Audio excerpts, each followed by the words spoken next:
বেনজির আহমেদ শুধু শাপলা চত্বরের মাস্টারমাইন্ড না, তিনি এক সময় আমরা জানতাম যে তিনি সারা বাংলাদেশকে চালাচ্ছেন, তিনি সরকার চালাতেন, তিনি দেশ চালাতেন।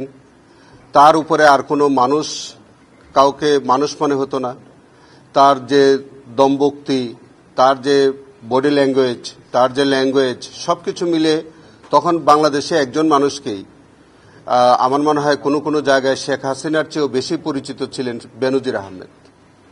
এই পরিচিতির কারণ হলো যে তিনি হেন দুষ্কর্ম নাই যেটা তিনি তার এই কর্মজীবনে তিনি করেননি, এবং সেটা আওয়ামী লীগ শাসনামলেই আমরা ধারণা করি যে আওয়ামী লীগের শেষ সময়ে তাদেরই কোনো আভ্যন্তরীণ কোন্দলে, তাদেরই কোনো কুশীলব তার এই কুকীর্তি প্রকাশ করে দেন, এবং তখনকার সংবাদপত্র কালের কণ্ঠ বিস্তারিত প্রতিবেদন ছাপিয়েছিল, এবং সেখানে আমরা প্রথমবারের মতো আমরা দেখতেছিলাম, জাতি দেখেছিল যে তিনি কত সম্পদের মালিক, কত ফ্ল্যাট, কত জায়গা, কত জমি, এবং তার স্ত্রীর নামে, তার সন্তানদের নামে, এবং তিনি তার বিরুদ্ধে শত শত কোটি টাকা তার সন্ধান পাওয়া যায় দেশে বিদেশে।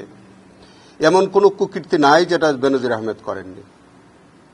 তো সেই কারণে বেনজির আহমেদের বিরুদ্ধে তখনই দুর্নীতি দমন কমিশন মামলা দায়ের করেছিল।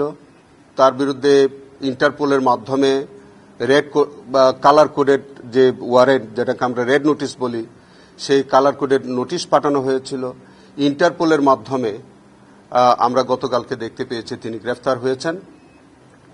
এই বেনজিরের বিরুদ্ধে ওই যে বললাম যে তিনি শুধু শাপলা চত্বরের মাস্টারমাইন্ড না, তার বিরুদ্ধে আমাদের ওখানে প্রায় 10টির মতো মামলা আমরা কিন্তু ইনভেস্টিগেশন করে যাচ্ছি, এবং প্রত্যেকটার সাথে তার কানেকশন আছে।